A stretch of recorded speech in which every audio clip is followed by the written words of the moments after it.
proves we can't ever really know what's going on. What's going on?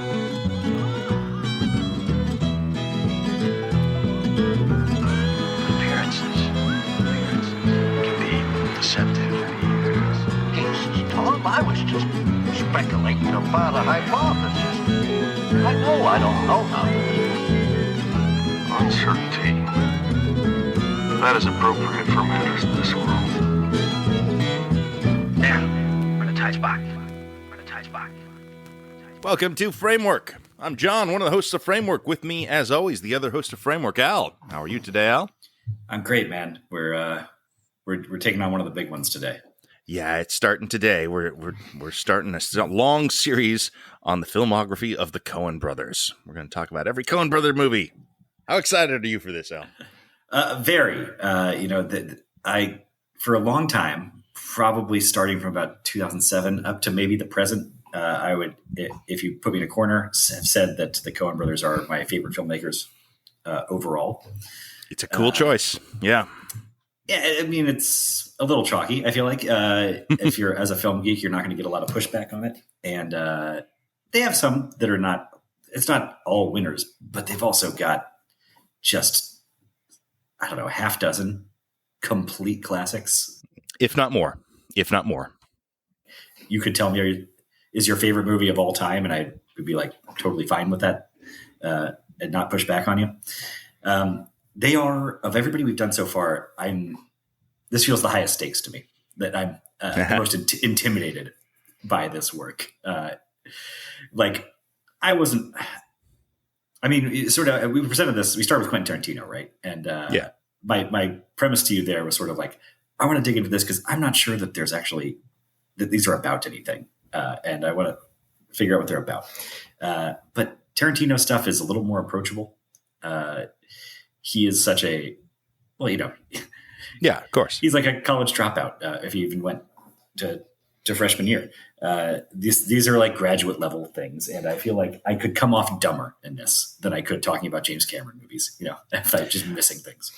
Sure. Yes. I don't know. I mean, the thing I think is so incredible about the Coens is that there's kind of nothing pretentious about them, though. They make almost exclusively very entertaining movies that play to an audience. The remarkable thing is how much their sort of pet themes and picadillos and personality comes out across a wide array of genres and styles and tones, really. But they're always still very recognizably themselves. I don't know if I want to accept this premise that there's nothing pretentious about them, because they do name their movies things like "Oh Brother, Where Art Thou" and "No Country for Old Men," and also, I mean, I get what we're getting at here. They're self-skewering when they are. Yes, they're not that highfalutin. They're lower falutin than you expect from the reputation. And but look, we're in the course of the next hour and 18 episodes of this podcast or whatever. We're going to say some very pretentious things. And if they're not pretentious, then that's just all on me. And I would rather that they share some of that with me. Well, interesting. I mean, it's something to be considerate of maybe as we go forward here. I mean, the movie we're talking about today is widely regarded as a classic, but it is a genre classic. This is Hitchcockian. It would be the most pretentious way you could describe it, maybe, because it's such a thriller, such a character-based, twisty thriller movie that just happens to be incredibly well made. Yes. This reminds me, I mean, I think we were talking about Tarantino a moment ago.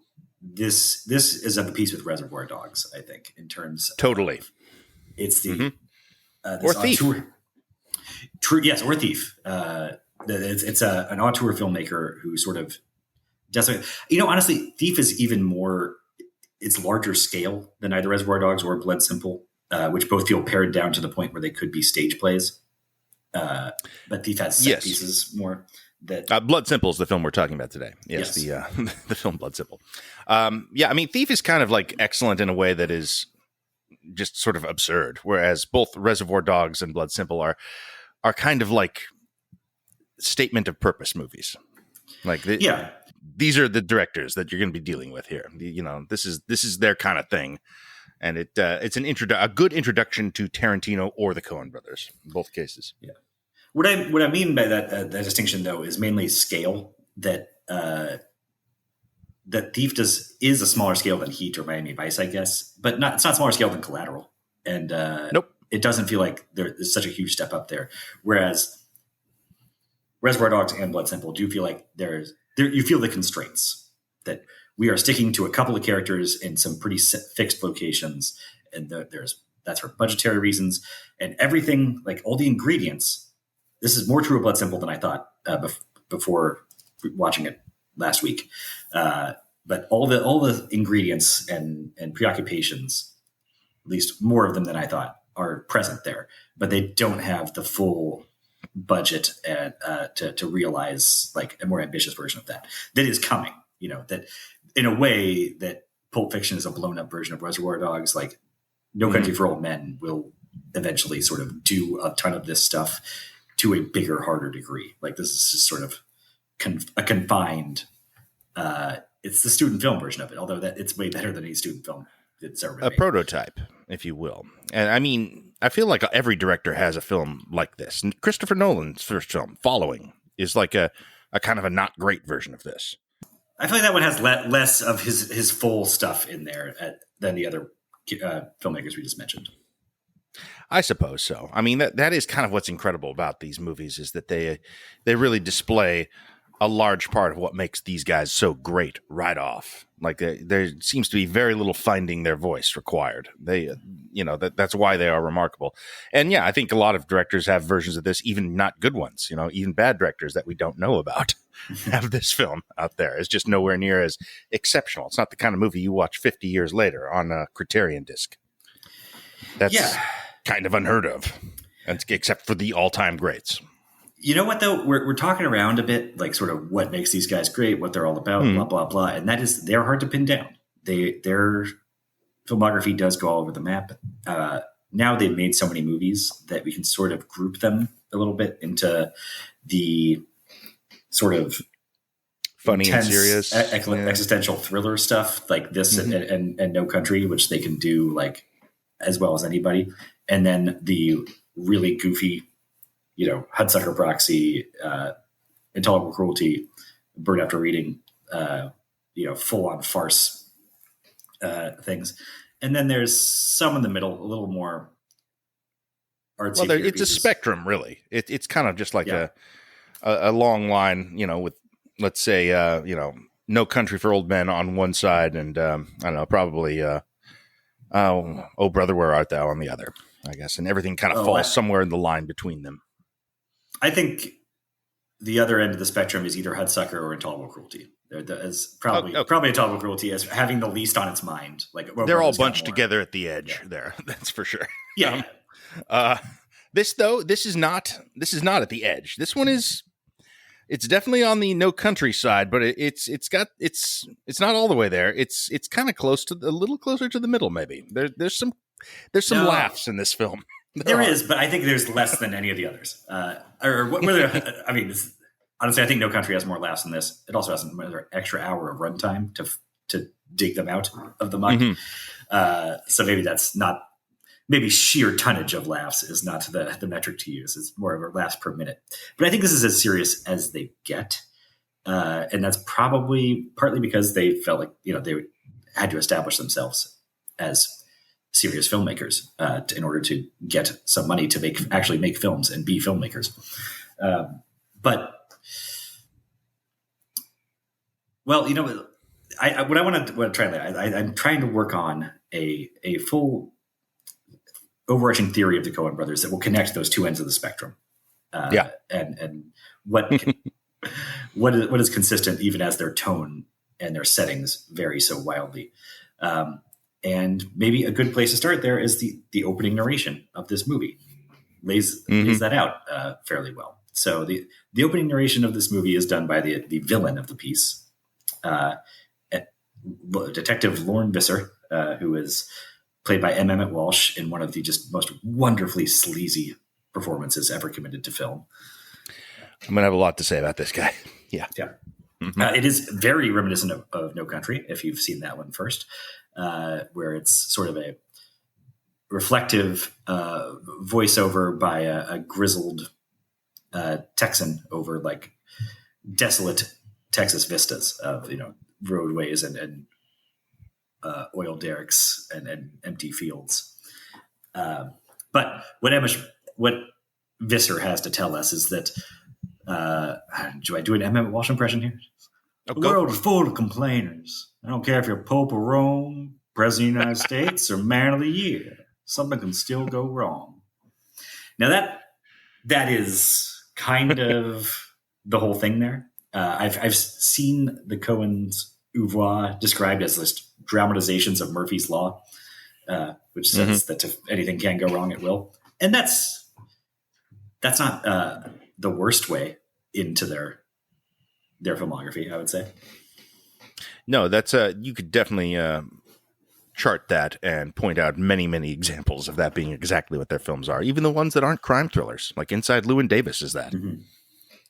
Yeah. But he goes on to say, so go ahead, complain. Tell your problems to your neighbor. Ask for help. Watch him fly. There's quite a bit of that in Llewyn Davis. And then it says, now in Russia, they got it mapped out so everyone pulls for everyone else. That's the theory anyway. But what I know about is Texas. Down here, you're on your own.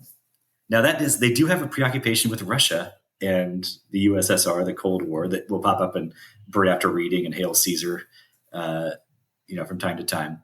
But it's the end of that I'm more interested in. Down here, you're on your own. And that ties into the other thing about that they get tagged with, which is the nihilist label. Oh, certainly. Because that is arguably part of it, that we are down here on our fallen earth. We are living without God's grace and just muddling around and murdering each other. And it's all a big pointless mess. That's what a lot of people take away from the Coen brothers' oeuvre, which is not really my perspective. But in the case of Blood Simple, I think it's kind of right on point, though, wouldn't you say? I mean, that is exactly the world of Blood Simple. Yes. I mean, guess so. that God doesn't exist in the world of Blood. Sure. I guess that's not saying too terribly much. I mean, it's not a movie that directly engages with theology outside of this very oblique thing that I just did my dramatic reading of. But it's over like landscapes of desolation or energy plants in the distance on the horizon, a tire shredded up on the highway, things like that. It feels like the beginning of a Fallout game or something. It is intense right away. Yeah. Well, I guess what I'm interested in with the Coens is that, as far as nihilism goes, I don't think they're completely nihilist. I do think that there is a consistently across their work, a sense that there is not a God, a grander design at work.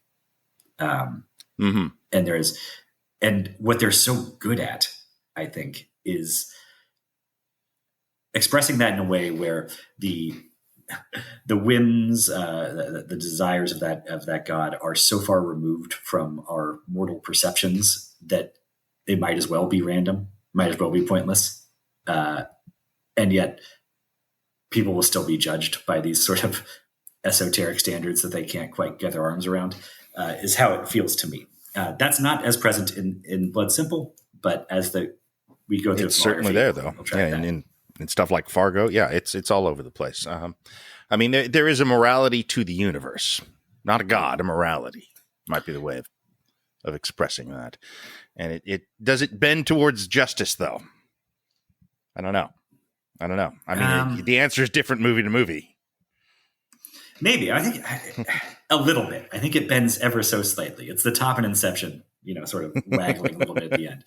But that's going to be hard to justify based solely on the text of Blood Simple. What I want to lay out for you here is, I think the key scene for my current mentaculus of what's going to connect all the Coen brothers movies is not from Blood Simple. It's from A Serious Man. And it's the part where he's doing the uncertainty principle on the blackboard. And he does this giant calculation that says we can't ever know what is really going on. And then he goes on to say that doesn't mean you're just because you don't know what's going on doesn't mean you won't be responsible for it on the midterm. But I think this is a central concern of the Coens. It's the inability of us to know what is really going on around us, and like I think this is where I feel like kinship to them. I think this is sort of central to my philosophy of existence, which is I do think there's an objective reality out there, and there's things are sort of one way or another.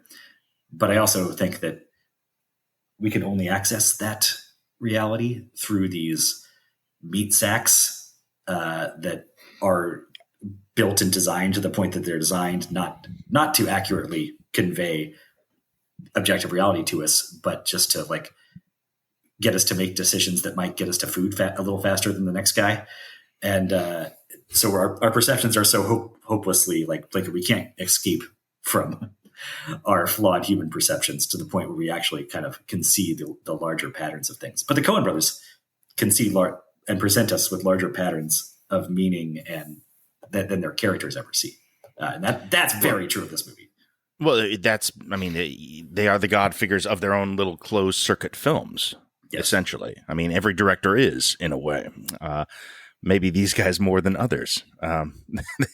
They are set up as these little morality plays that might that will probably work out, but not necessarily, I guess would be how that usually works. But yeah, objective reality is impossible to know from our own windows. I guess that's as true as anything. And they, Blood Simple is about as perfect an example of that as you could ask for. Everyone is going off the information they have in this film, and it's never enough information. It's always leading them to the wrong conclusions. Mm-hmm. Yeah. And maybe I'm being too general about that. Maybe that what I said is so true that it's like, well, yes, it's just sort of baked into any movie about humans that in any drama. It's going to involve people thrillers. Trying to figure out what's going on. Yeah, it is very much a Coen brother thing that, like, you're very aware of that in the Coen crime universe.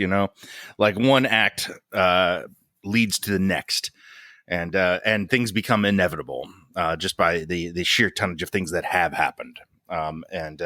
It's idiots doing crimes, is the reductive way of doing it. But that's what we're getting at when we say that is, it's stupid people trying to get away with crimes. No. It's, it is the whims of the universe, and the limits of our perception. Oh man, how quick have we gotten pretentious on this? I warned you this was coming. You can't stop what's coming, my friend. Well, isn't that the lesson? Yeah. Okay.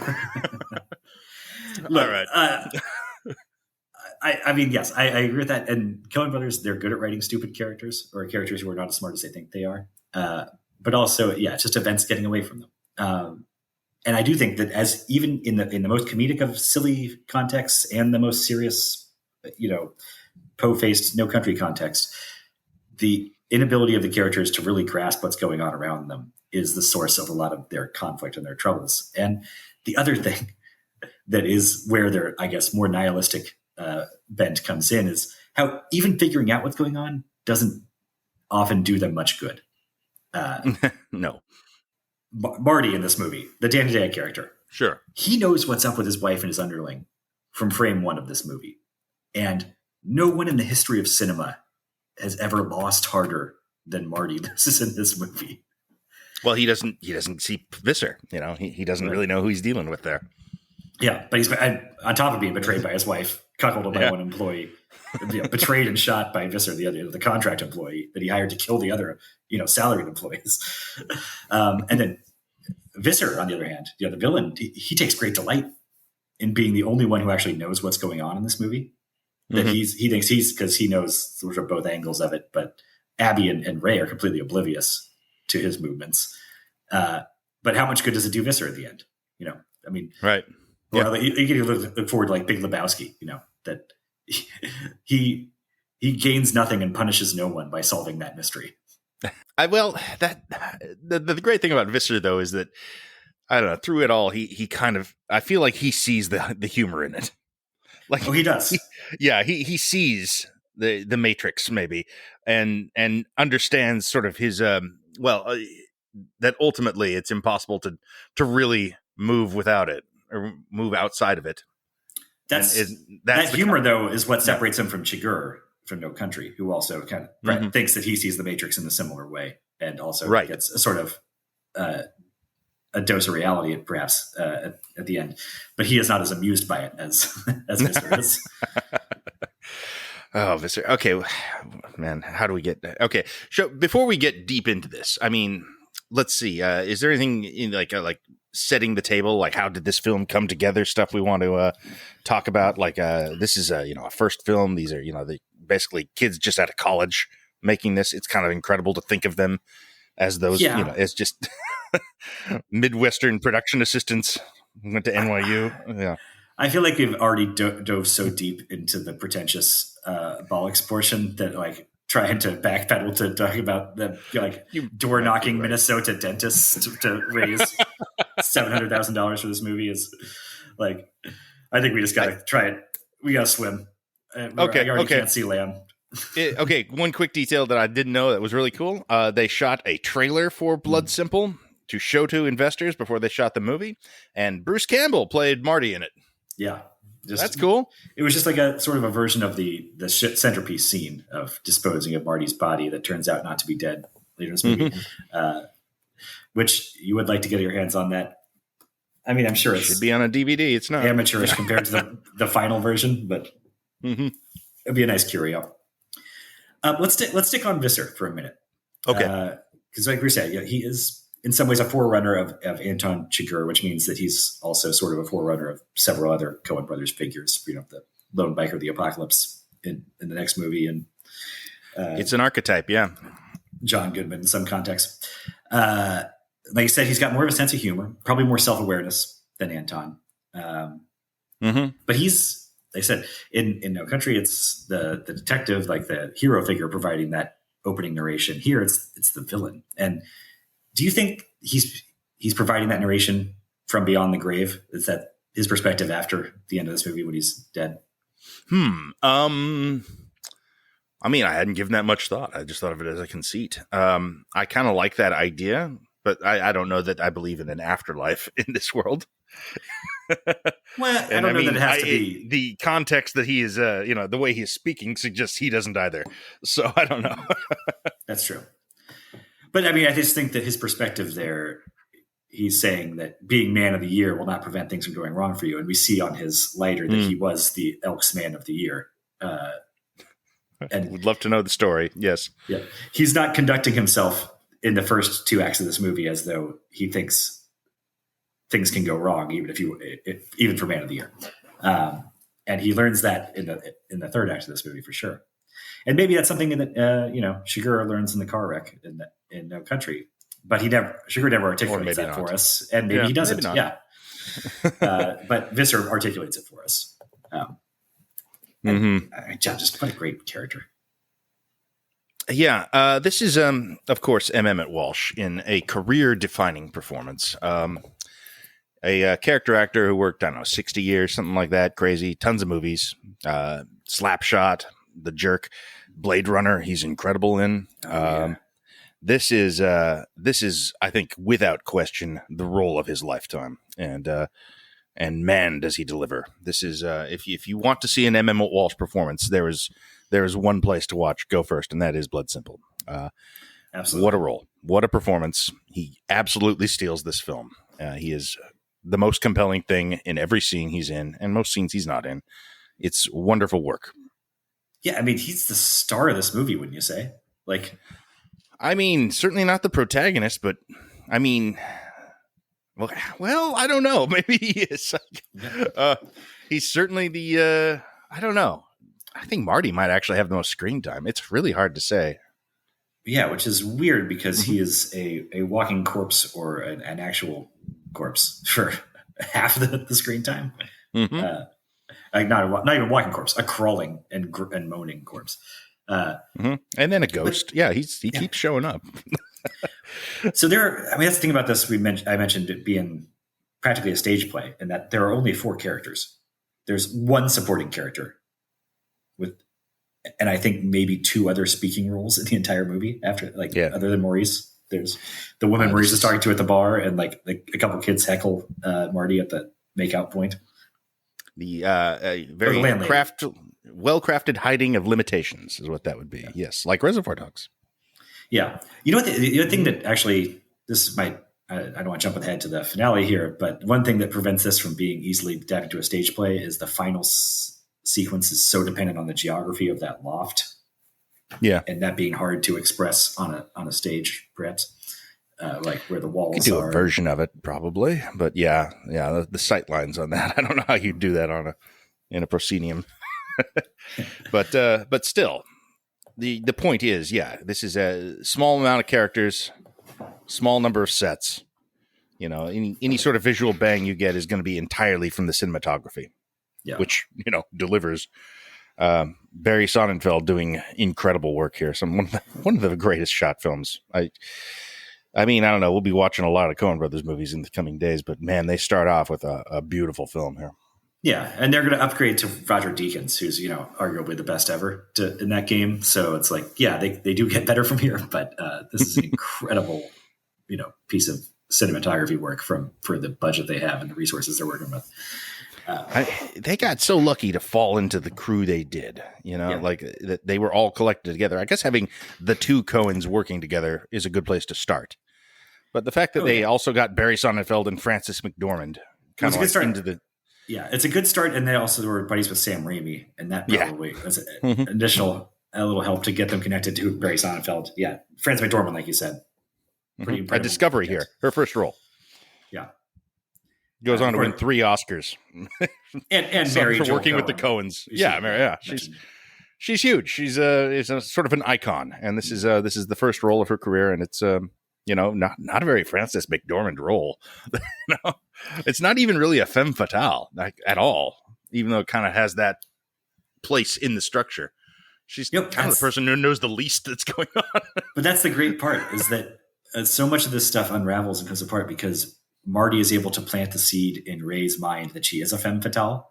And then they just don't speak to each other enough or clearly enough that then spirals into several murders and horrifying in how they play out in some cases. But yeah, so that those are our two nominal heroes, I guess. Ray and Abby are a romantic couple. Yeah. That she is married to Marty, but hates him. And he works for Marty, and they start an affair at the beginning of the movie. But Marty's so paranoid, he already has Visser following them, thinking that like this affair has already begun. When Visser witnesses the beginning of the affair, brings Marty some pictures of it, and they have to decide what to do about it from there. This eventually leads to Marty deciding that he should just have Visser kill them both, and then Visser deciding that actually it's easier to just kill Marty and take the money he was going to be paid and have basically one body and no witnesses as opposed to 2 bodies and one person who knows what he did. Yes. And it, of course, gets complicated. Yes. And so more bodies have to come as a result. Yeah. I mean, I mean, this touches on noir. Like a lot of the things you would expect from noir, except it doesn't really have the characters of noir. Like they're way more terrestrial, way less archetypes. The only one that kind of does that at all that comes close is Visser, and that's sort of I don't know. I mean, that's a different kind of archetype from noir almost. They almost reject that at every turn. So it's not quite a noir. In the same way, it's not quite a horror film, despite having horror sequences. They're shot like and have the vibe and tone of horror. In the end, it's kind of just a thriller, but it has all these genres that clearly inspired it. You wouldn't necessarily say it's part of them. Yeah, which is another thing the Coens are going to do a lot. Well, I think if we want to talk about the horror elements, we have to jump to the burial sequence. But do we want to get that far ahead? Is there anything to do with? I mean, the early going. We could get very granular about. Well, we could talk about Marty a bit. The great Dan Hedaya. Yes, fantastic performance here. I mean, we're talking about M. Emmett Walsh. Is this maybe the definitive Dan Hedaya performance as well? I mean, to a whole generation, he's just the dad from Clueless. Yeah, he's worn a lot of hats, I suppose. He's been in more popular films than this. And to another, stranger and more difficult to be around generation, he's the dad from Night at the Roxbury. Indeed. He's been in, I don't know, 100-something movies. He's a brilliant career. I think he's still with us, right? Still making stuff. Yeah. He's got these incredible eyebrows. He's just some incredible chest and arm hair. He's just one of the great one of our great cinematic yetis. He's almost like a sort of a Eugene Levy that'll kick your ass. That's what he is. He's a threatening Eugene Levy. Yeah. He's wonderful in this, playing an uptight prick, and he's interesting because he's kind of the victim in quite a few ways throughout, but you never really sympathize with him in any way. Yeah. Well, what's so key about that is the sort of almost cuttable scene of him after Visser shows him the pictures of the adultery. He goes out to the bar and is sort of bothering Maurice and the woman that Maurice is chatting up at the bar. And he tries to horn in on her. And I mean, it's good characterization. He's reeling and feeling emasculated and trying to throw his weight around and assert himself in a masculine way, but also in just this way that makes she immediately shuts him down. Again, he just no wins for this guy anywhere in the movie. Nope. But it doesn't make you sympathetic to him that he's losing constantly. It's oh yeah, he's a prick. They don't. And thank God for that scene, because the burial scene without that, when I think it would turn all the way around, and I would be Marty wasn't so bad. Man. He was a man whose wife ran out of him. That drives people crazy, and blah, blah, blah. Nobody deserves this. And there is some feeling of that. Nobody deserves this, but you never feel like he's the good guy. No. There's that scene when he comes to the house and attacks Frances McDormand, essentially. I mean, kind of just trying to drag her out forcefully, and she resists. So it becomes an attack. And he gets his ass kicked there. He gets, by Frances. Gets his finger broken, gets his nuts kicked, and he throws up and stumbles away, climbs into his car, and he just drives off. Into a cul-de-sac. Yeah. He's going to be pissed when he finds out that's a dead end. Yeah, so then he goes into a dead end. This is the best gag in the movie, but also this is how tightly constructed this movie is. It's great that he drives off screen, and then Ray makes the comment about to see his face when he finds the dead end down there, and you hear the car screeching and turning around, and he has to drive back past them, and now he and Abby are chuckling at the dead end thing, but he's looking out at them and just getting more and more furious that they're kicking me in the balls and laughing at me, and Ray is demanding that I pay him his back pay from the bar as well. Ballsy move on Ray, gotta say. Yeah, really. I might just let that go. The bar money back pay after I cucked the guy and he knows about it. Yeah, might just stand pat. But he doesn't. That sets things off. I mean, that pushes him over the edge to actually order the hit with Visser. Visser, who is driving around in a Volkswagen Bug, an odd, not very nondescript car for somebody who's tailing people a lot of the time. There's nothing nondescript about Visser. I mean, mustard yellow suit, the goddamn look of him in this film. Just an incredible face to gaze upon at all times.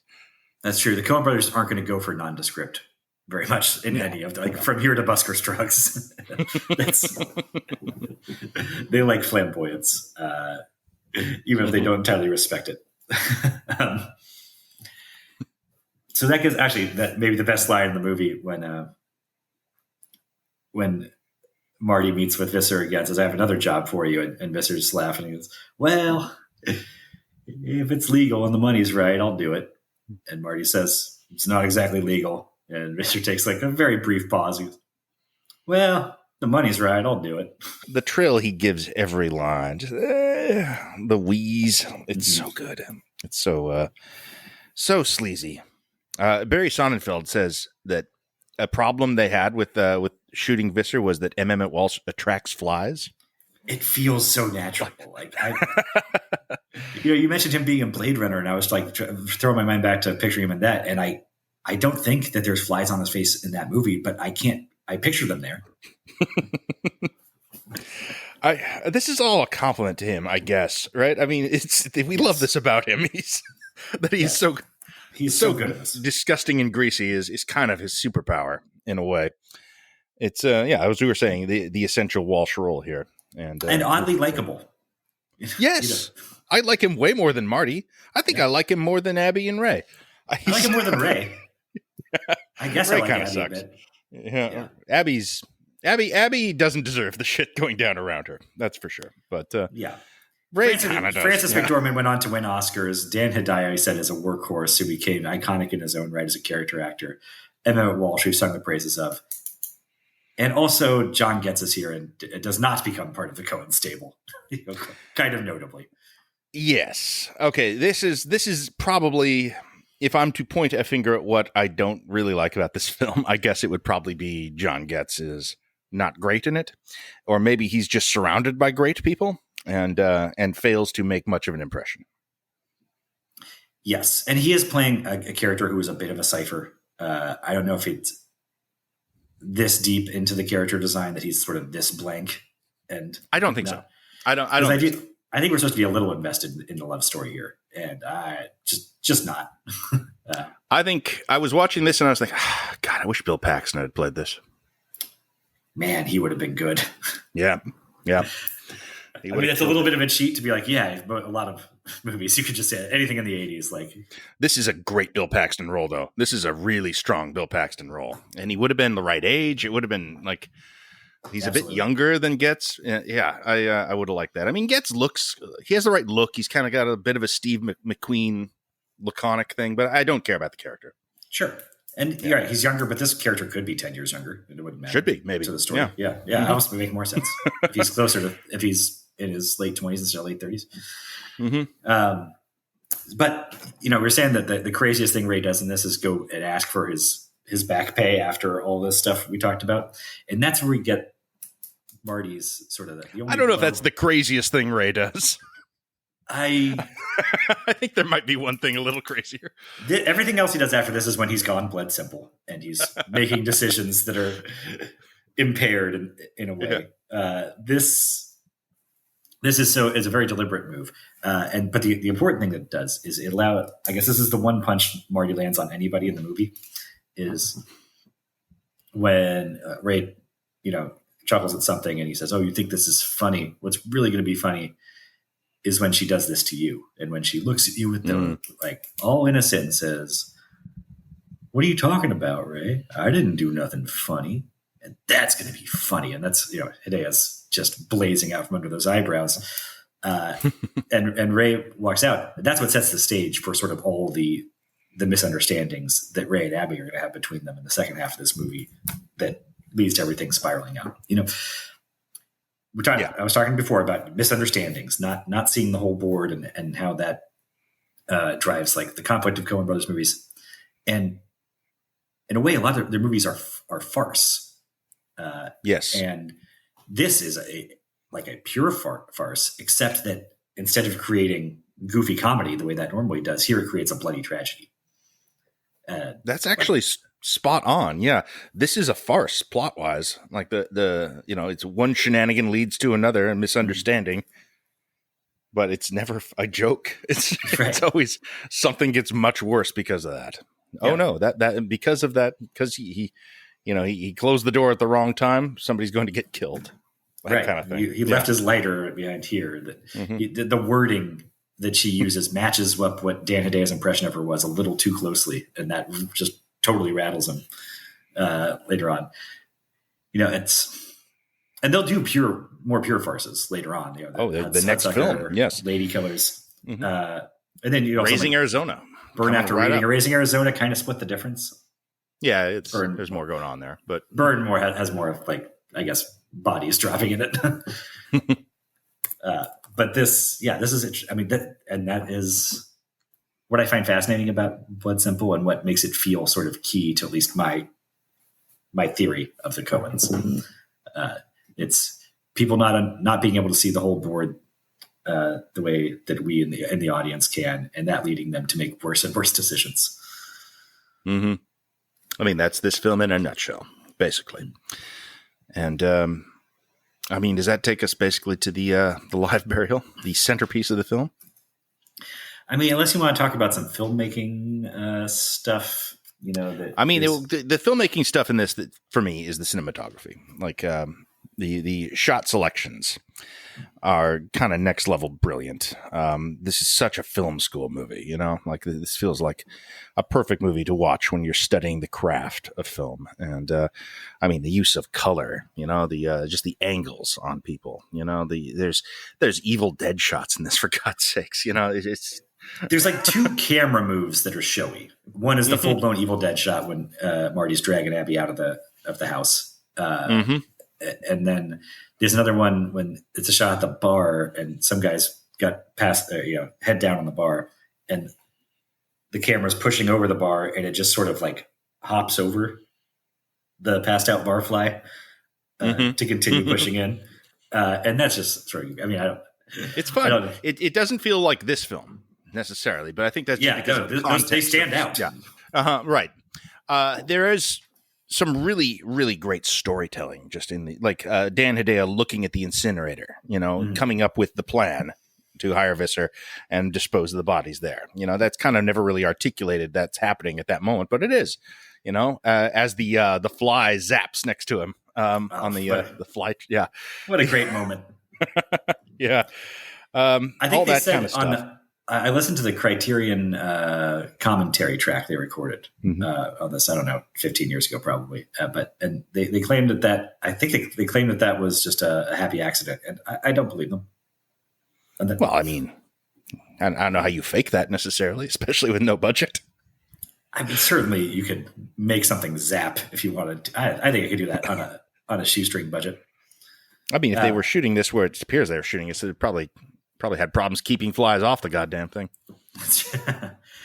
But there's some great stuff. I said just interesting visual choices that I've not let's show you once. But I think I love the negative space shots. Yeah. You know, just when there's a sea of blackness on screen, except for like one thing you're looking at. You know, it's a very dark movie, and yes, the use of darkness and light. And what's interesting, most interesting, I think, is how light represents danger in this movie more than the darkness.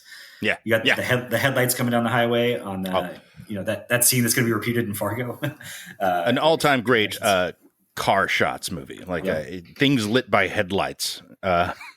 Just some of the best all time in this film. Yeah. The furrows at night, you know, which apparently is a huge cheat light source wise, but it still looks so incredible. You know, just the rain on the windows, all this stuff you're used to seeing. It looks better here than in most films. Right. But the danger is expressed through light a lot of the times. When Marty attacks her in the lawn, it's in broad daylight. When she has to use her shoe at the end to destroy the light fixture, because that is what's allowing Visser to do his sniper shots into the window. And of course, on Halloween at that point, yeah. And the lights coming through the bathroom wall when Visser is shooting through there, like that is such a striking image. That also makes me think of, I think Breaking Bad owes quite a debt to this movie. I can see that. Yeah, I think the Coens in general, very much including this. Yeah. Yeah. Mm-hmm. But particularly this movie, in that like Breaking Bad's also, for a TV show, very minimal number of, like, its character web is pretty small compared to other like prestige shows of its time. Certainly. To The Wire, to Sopranos, it's really just a few characters circling each other for quite an extended time there, and bringing tons of tension out of that, and putting those characters in the tightest spots imaginable. And they can be dumb but crafty, and it's all darkly funny. That's where the Breaking Bad is lost to Coens. But it even copies the light through the bullet holes image, is what I was thinking for one of the RV sequences. That. Mm-hmm. Yeah, I remember that. Mm-hmm. I wonder. Yeah, you could probably find a lot of these shots lifted directly over the course of that show. Yeah, I mean, honestly, the setting is so similar to, you know, New Mexico, Texas. They have a similar visual palette for sure, right? And similar characters, I suppose, kind of driven in similar ways. Oh, sure. I mean, they're neighbors. So if you're in West Texas, you're right. It's not that different from New Mexico.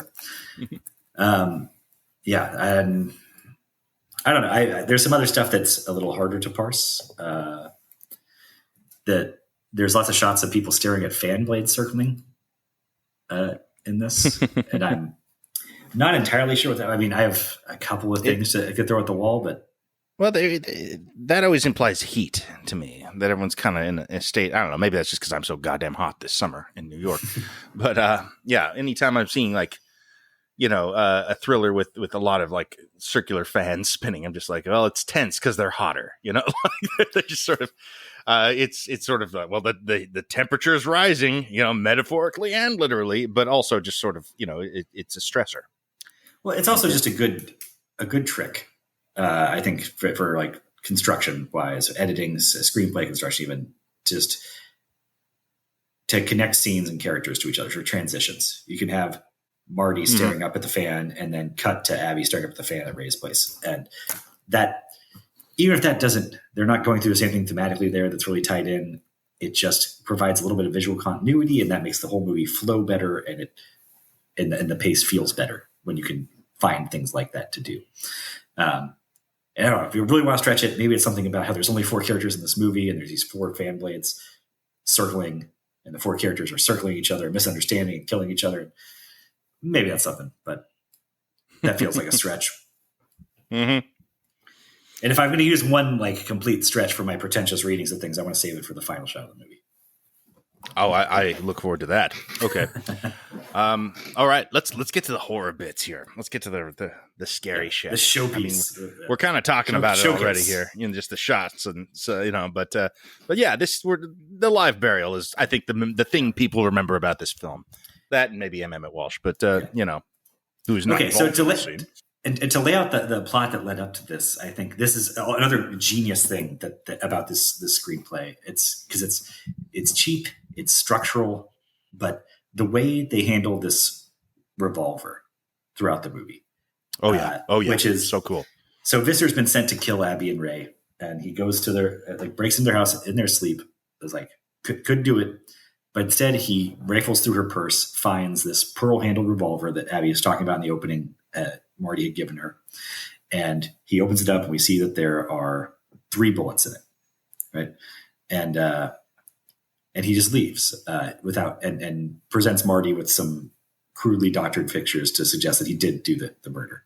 And then once Marty pulls out the money, he shoots Marty and takes it with Abby's gun. So the idea is, rather than kill the lovers and have Marty able to hang this over his head, he just kills Marty with her gun to frame it up to make it look like they killed him.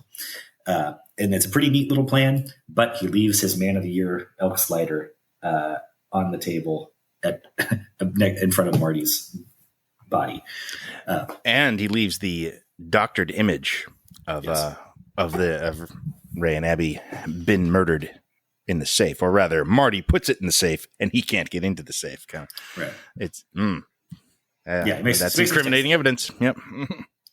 But Ray now goes to the bar to try and get his money back, I guess, or something. He finds Marty sitting there, slumped in his chair with a hole in his chest, and he actually kicks this revolver on the ground, and it goes off.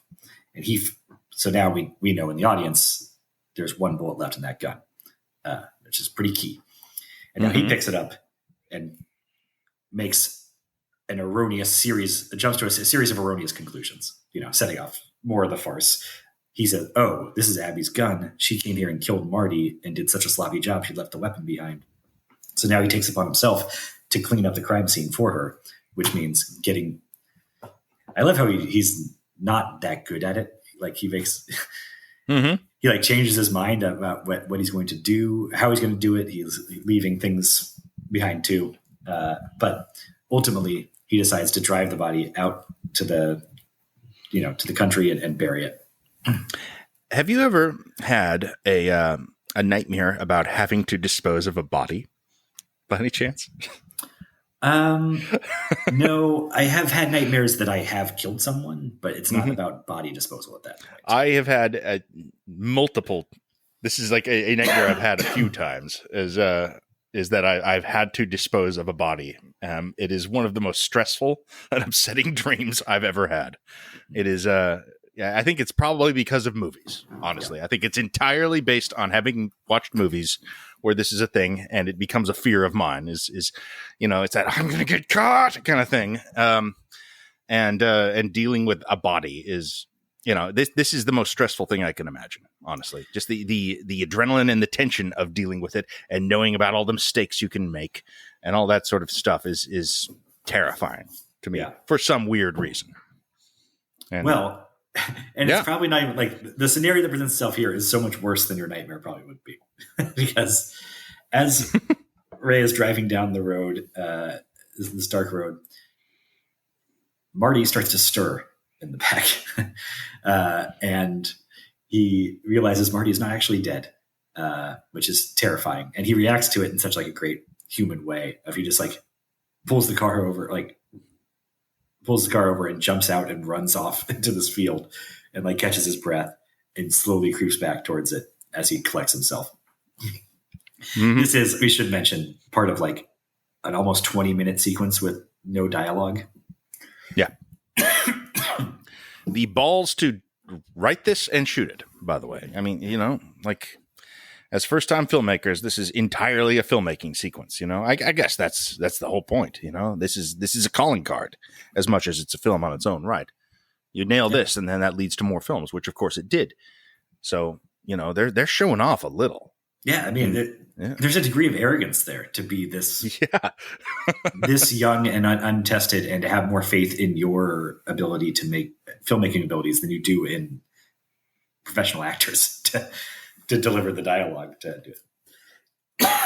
But it's obviously, and they have some real pros there too. They got Hidea and Walsh there as like established pros that they got to work with here, so that helps.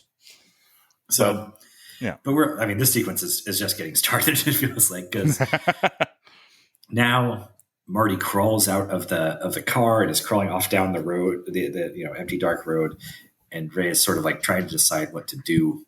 He's got a shovel in the back to bury him with, so he thinks of he pulls the shovel out and slowly sort of walks after Marty down the road and thinks about just caving his skull in with the shovel, but can't get himself to do it.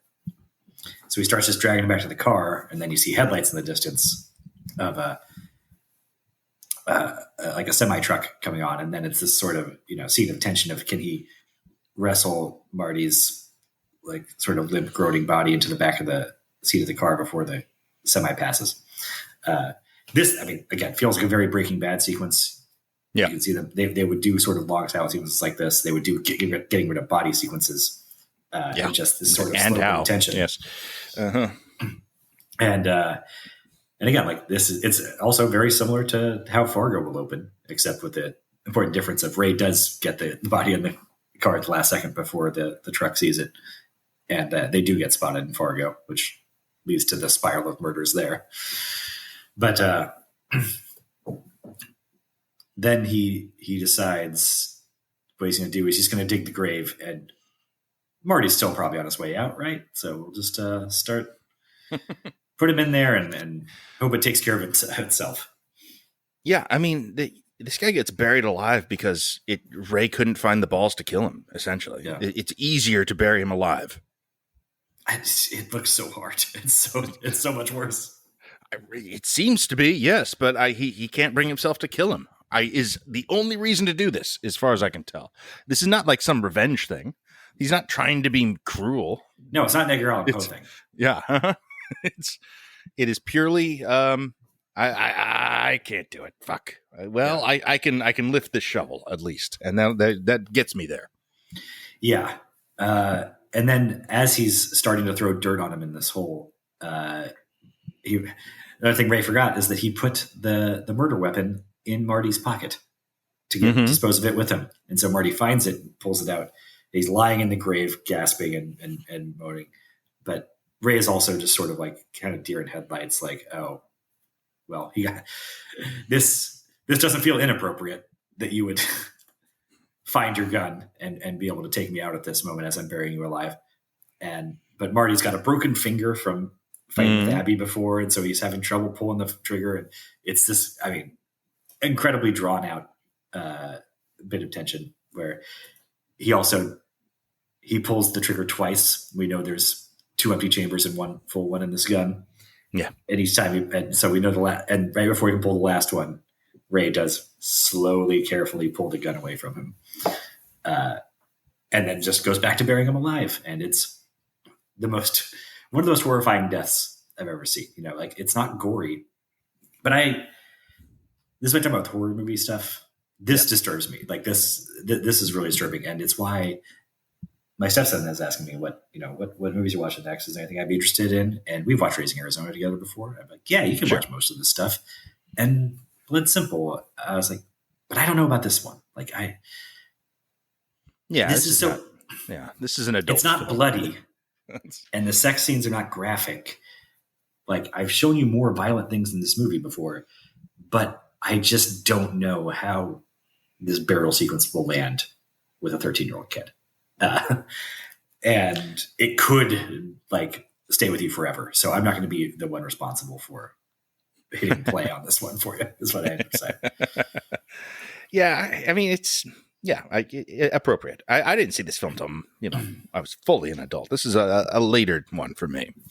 I don't know when you saw this. I was probably like 30, in my early 30s before I finally got around to Blood Simple, and yeah, by that point I was fine with it. But yeah, I think I kind of just through cultural osmosis was aware of the live burial scene in it already, though. That it's kind of one for the books, and it is.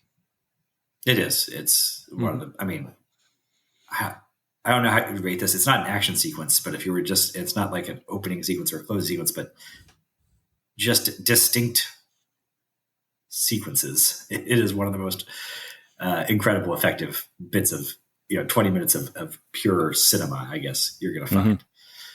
The reference to it on the Fargo television show was also very upsetting, I would say. Yes, it was. Didn't like that much. Yeah. I mean, I kind of did like it, but you know what I mean. Yeah. In the way you're supposed to not like it. Yeah, it's fucked up. Yeah. It's somehow worse, even though it's not like, it doesn't really compare filmmaking wise, but just the actual death is about as bad as it ever got on that show. Yeah. There's some pretty rough stuff on that show, and some pretty rough stuff in this filmography coming up. Indeed. Is this maybe the worst death in the Coens filmography? I don't know. I have to put a pin in that. It's definitely on the ballot. It's going to be on the podium at the medal ceremony at the end of our little Coen-oscopy here. But I think there might be something later on that's more upsetting because it happens to a more sympathetic character. Oh, sure. Yeah, we got a few of those, maybe. Mm-hmm. But this is rough. And so from here, Ray is really fucked up by this. As you would be. Yeah. Yes, of course. And he goes back to Abby and he's like, she doesn't know what happened. She doesn't know any of this happened because obviously Visser did it. And he thinks she did it. Incredible scene here. Yeah. And he's kind of like coming back just haunted and dirty. And she's confused and scared by how weird he's being. But he thinks that she is like, knows the dirty work he did on her behalf and is playing dumb even with him to be like, to keep the potential like legal culpability squarely on him. And so now he's like recoiling from her a little bit. And she says the other thing that Marty said she would say about, I didn't do anything funny. And that puts him into an even weirder headspace, which then drives her to distrust him more because he's acting so weird. And Maurice is saying, I don't know what's going on with Ray, but stay away from him. He's acting crazy. And things are spiraling. Does this have an effect ultimately? This sort of distrust zone between them and this misunderstanding, does it actually affect where we land? I think maybe not. Maybe not. Does it? Because yes. Well, I think if they are open with each other about about this, they realize that neither of them actually shot Marty. Right. Then they know there's somebody else out there. Okay. That is after them potentially. Potentially, there's more going on. They're more on their guard, at least. Yeah, they know there's stuff they don't know. Yeah, they all think they have it figured out, basically, or maybe not. Abby has no idea what's going on. No, that's why the end of this movie is sort of a great punchline that You're like, who the fuck is that face at the end? Yeah, so good. This whole movie too could be just viewed as sort of a great dramatization of like the conundrum of if you begin a relationship cheating with somebody, and then you like get together with the person you were cheating with, like, do you ever fully trust them after that? Because no. Well, I don't know. That's a blanket statement, but in this case, of course, they don't trust each other. I mean, neither of them are in love with. This is not a passionate affair. This is almost like a fuck you to Marty from both of them more than anything. A means of extricating themselves from their relationship with Marty as much as it is about the other person. At least that's the sense I get. Yeah, certainly on her behalf. And that's certainly how Marty is slanting it to Ray. I mean, he's saying that to hurt Ray more than anything, but it doesn't mean he doesn't believe it. Sure. Yeah, I mean, well, look, they have a bad relationship, obviously. Like, you get the strong sense that he's abusive, and yes, I mean, we see evidence of that in the film, but I guess that is after she's already cheated on him. But you get the feeling it's been an ongoing thing, and they certainly hate each other. The one part of this movie where I feel like some affection for Ray and Abby as a couple, and just sort of shows that even if they're willing to go 20 minutes without dialogue here, like they are still already very good at writing dialogue when they decide to, aside from all the Visser lines that we've already quoted. But when they're lying in bed, Abby is talking about Marty to Ray, and Ray's, he's very taciturn, doesn't say much kind of guy. And she says about Marty, well, he's like you. He doesn't say much, except when he doesn't say things, they're usually nasty. And when you don't say things, they're usually nice. Like, that's such a fucking good line. That's good. And it just encapsulates, exactly, like the dynamics you were talking about there. It's another thing I think Paxton probably would have helped with. I think that relationship might have felt a little bit more, I don't know. He's an actor that connects with other actors very well. So that could have helped. But he's also too good at talking. That line might not have landed the same way. True enough.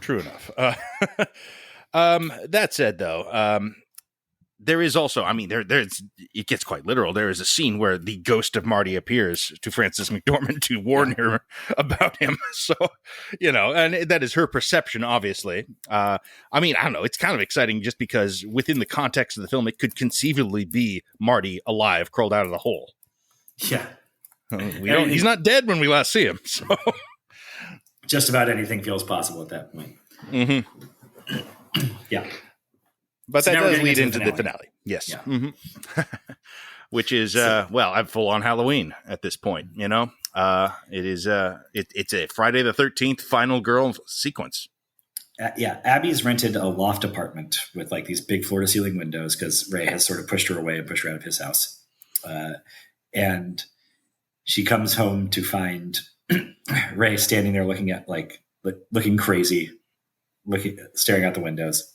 And is very confused, and they're maybe finally starting to realize that the other person didn't do the thing that they think or did something different. They're about to have the conversation. Yes. And then Lauren Visser is across the street on top of a building and fires a rifle through the window and kills Ray. Oh, one thing I forgot about the line burial scene, just going back, which relates to this. I had seen this movie when I was in my 20s probably, and then, gap of 15 years, and now I watched it again. And when they did that scene where Marty has the gun and is pulling the trigger, I had kind of forgot. I was like, oh yeah, is this where Ray dies in this scene, right? Like this is how he gets got. Because I remember that Ray did not make it out of this movie. I forgot exactly how he died. So even watching this the second time during that burial scene, I thought Ray was going to be shot and killed there. I didn't remember what happened to Ray. That's where I was when I came back to this. I was like, I certainly remember what happens to everyone else, but what the fuck happens to Ray? I don't even know. Yeah. I was like, oh yeah, did he get shot and just fall into the grave with Hidea? Is that what happened? No. Anyway, he gets shot here by Visser. And Abby is stunned, but manages to get out of the way before and cower in the corner before the next shot comes through. And then again, great slasher movie, final girl stuff. She has to take off her shoes and throw them at the hanging light bulb to knock out the light so that he doesn't doesn't have the same, shot lined up. And then she crawls out the window. We don't see her do this, but we gather as he comes in and searches for her that she has crawled out the window of her bathroom and into the window of the adjoining bathroom and the unit next door. And she's hiding in there. And Visser puts this together, reaches his hand out through the window to raise the windowsill on the next unit over, like on the outside of the building. And she has found she has a knife that she stabs his hand down like into the windowsill and sticks his hand there with a knife. And now he's screaming like a stuck pig and very animalistic. She, of course, thinks that this is Marty who has come back for revenge because she has no fucking idea who Lauren Visser is. Doesn't see him and through this whole sequence because the wall separates them. Yeah. Yeah. It's just great use of setting, use of the props, incredible stuff. Yeah. And he the way Visser gets out of this is he fires the gun through the wall enough times that he's able to punch through the wall and remove the knife. It's quite an undertaking. Yes. And you feel every minute of it. That's where you get those awesome light beams through the bullet holes in the wall, stuff like that. It's great. And during this time, Abby has been able to. She goes out of the apartment, back into the other apartment. And finds the gun with one bullet left in it. Manages as Visser frees himself and is coming back to the bathroom door to burst out at her. She fires through the door, the last bullet, and hits him right, in the chest, and he's basically the kill shot. He's now lying on the floor of the bathroom, bleeding out, and she says in her triumphant moment, "I'm not afraid of you, Marty." And Visser is out this leg on the ground, bleeding out, and just hears that and just starts laughing. Well, ma'am, if I see him, I'll be sure to pass on the message. Sure, give him a message. Yeah, and then she just has a great "what the fuck? Who the fuck is that?" look on her face. And the final shot of the movie is Lauren Visser looking up at the bottom of the sink as like a dot of condensation is pooling on this like. Plumbing knob and like maybe going to fall onto his face right before he dies. But then it cuts to black before it does. Yeah. And I believe it plays the same old song, right? Or did you see I'm a Believer? Apparently there is a same old song. Yeah. For disparity in the cuts of this film, what song plays. Yeah. Well, that's another, just, in addition to like tracking that gun all the way through, the use of same old song at multiple times throughout this movie, it raises tension in the bar when you hear it, like, because it's Maurice's song. He plays it when it kicks on while Ray's trying to get rid of or clean up after the body. Oh crap, Maurice is right in the next room now. And now it plays at the end here. So what do you make of the water stuff, the condensation? You know what? I'm drawing a blank on it. I got to admit, I like it. I think it's kind of a lovely little moment and a surprising moment to end on. And it's so quick that I don't really have to be like, well, what did that mean? I can just be like, well, he's on the edge of death. And that's sort of the last thing he's perceiving. And then it's lights out. Because, of course, Lauren Visser is our protagonist and hero. And so when his story ends, the movie ends. That is sort of... Yeah, I don't have a thematic idea. It just seems like an experiential final moment kind of deal. Yeah, and I think that is fine. That is good enough. Mm-hmm. It's walk just me through it, man. I'm very excited. I want to know. Well, it's a distinctive way to just to represent like somebody dying. There, It's if it's just like the way Viola Davis dies in Black Hat, to reference our second favorite framework movie ever, then that's fine. It's good enough. It's memorable. I'm just pulling up. Actually, I haven't done this before, but I pulled up this purports to be an excerpt from the original screenplay. Mm-hmm. It says, okay, after they all give him the message part. All right. His point of view. The underside of the sink, its convoluted chromeworks beading moisture. Visser looking with mild interest. His point of view, A condensed droplet trickles down the chrome. Directly overhead, it hangs for a moment from the lowest point joint of the pipe. It fattens, wavers, and falls, spelling Finny. So maybe it is just that the drop is, sort of his awareness, his consciousness ending is it's a drop in the rain. I think what this does actually, it's like Blade Runner. But this was my theory on this that I wasn't fully convinced of. Although reading this now, just because it references the convoluted chrome works beating moisture, I looked what I wanted this to mean was this is him. He's looking at the pipe works under the sink, and that's him seeing the actual workings of the universe. He's the guy who's finally put the pieces together. He sees what's going on. Yeah, he figures it all out at the end. He does. Yeah. He gets it. Yeah. And it does him no good. But that is him finally becoming when he realizes that she thinks it's Marty and all that. That's like, oh, he's all right. He's the guy who sees the plumbing of the universe. And maybe you can only see that as you're dying. Yeah. Or when it's too late. Yeah, the last revelation before the lights go out. Yeah. Yeah. Mm-hmm. Yeah, it's damn knowledge. We can't have it. It's too much to fully. I don't know. Getting pretentious again here, but I like that very much. I mean, I think you need the phrase "convoluted chrome work of the undersink" to truly get it. But this is why I didn't believe it. Why I wasn't totally convinced is because I looked at it with that in mind. I'm like, that those pipes should be more convoluted, like for that to get across. But very good. But if that is really what the screenplay said, then okay, maybe they didn't have a lot of money here. Maybe they just that's what money. The sink looks like on the day. Okay, exactly. Okay, fine. Yeah. Okay. So anyway, that's what I'm going with. No, that makes sense because that's what the movie is about. I mean, that's the thing. Like no one can see all sides of it, and then at the end he does, and it doesn't matter that he's dead. Yeah. I like that very much. That's cool. That's what the film is. So yes. It makes sense, whether it's intended or not. It's a good solution. Yeah. So that's my overarching theory of the Coen brothers, what they're always on about. The hardest one to maybe make this case for, it might be the next one, Raising Arizona, where I'm not sure that is really what comes through. But it is one of the best movies ever made. Plain repudiation of the nihilism tag that they've been saddled with. That's what I would say about that film before we actually talk about it. I'm very excited. It's one of the most important films of my life. So I'm thrilled to be getting onto that one. Very much. It's so goddamn good. Where does this rank in I mean, we don't know yet. We're going to go through all of them, but I don't know. Is this top tier for you? Some people would put it up there. Well, it's number one on my list so far because it's the only one I've put on here. I'm just going to add to it as we go. We're going to do a whole episode at the end where we go through that. And I will parse the tiers. Mm-hmm. I mean, but yeah, it's in the middle.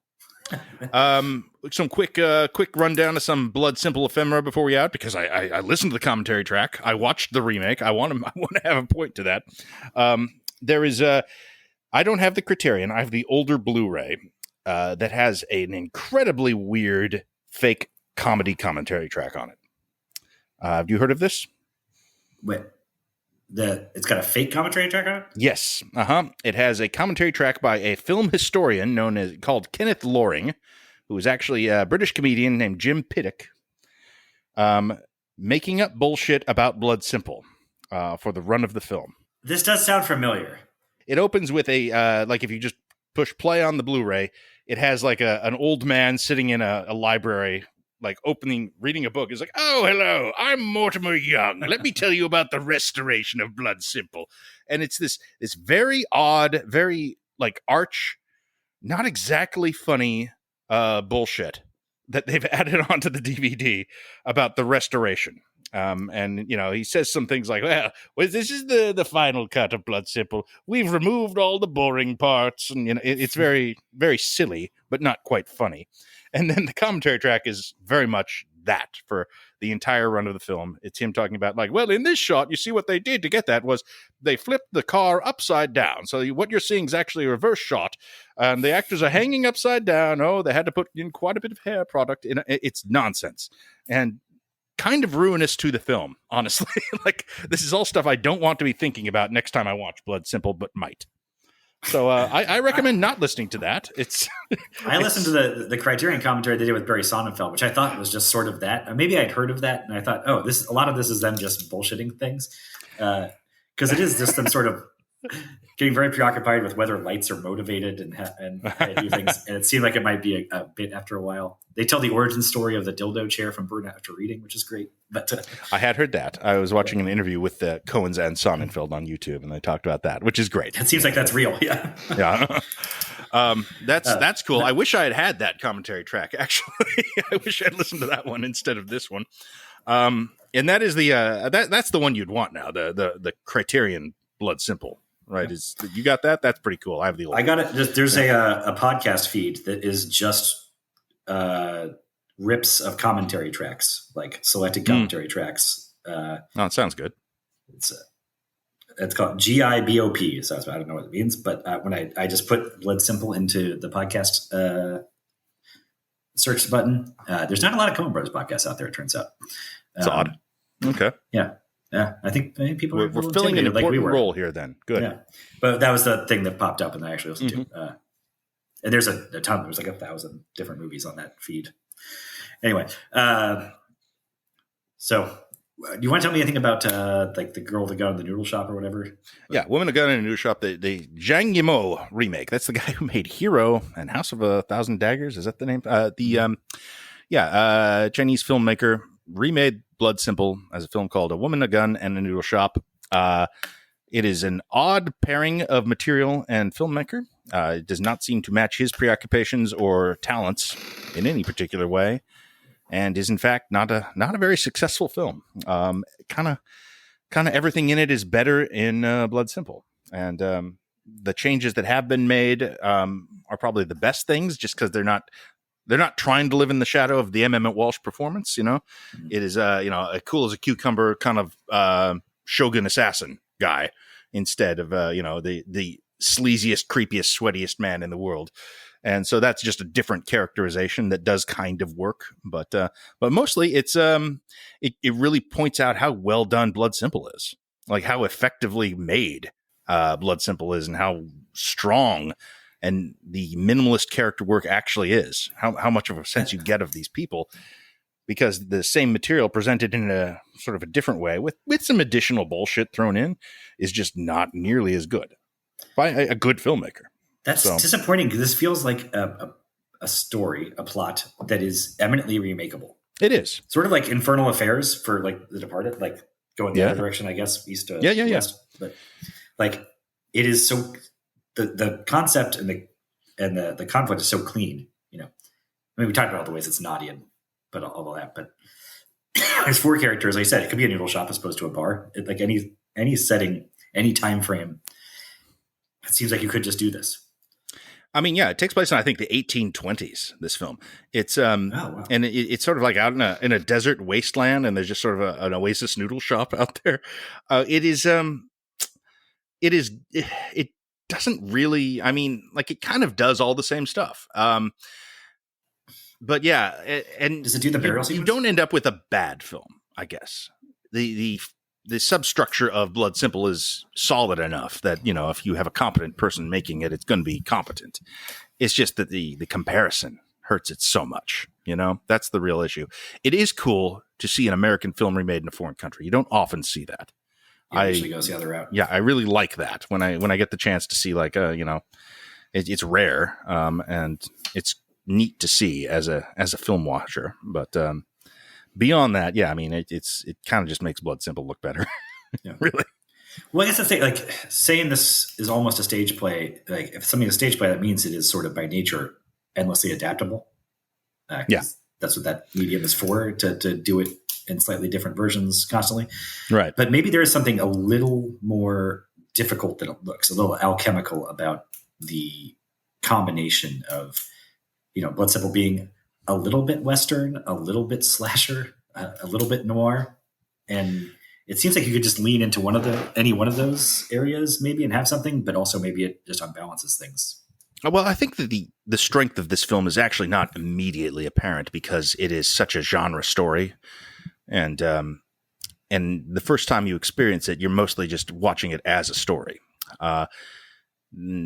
filmmaking, the craft that is brought to bear on it, and I think in particular the M. Emmett Walsh performance are really sort of the things that set it apart, and you would have a hard time duplicating or replicating in any meaningful way, and things will constantly live in the shadow of a very good version.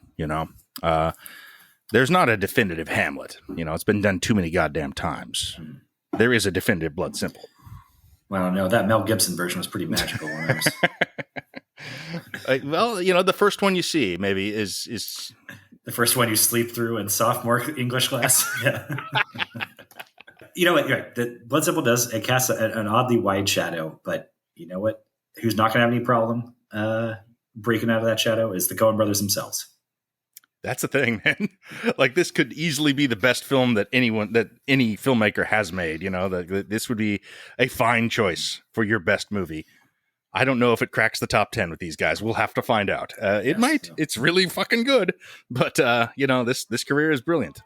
I mean, not spoilers. Their careers are brilliant. So we'll be back to talk about Raising Arizona next time. And as we said, very excited for that one. Thank you for listening to us on Blood Simple and this Coen Brothers series that we have begun. All right, that's it, man.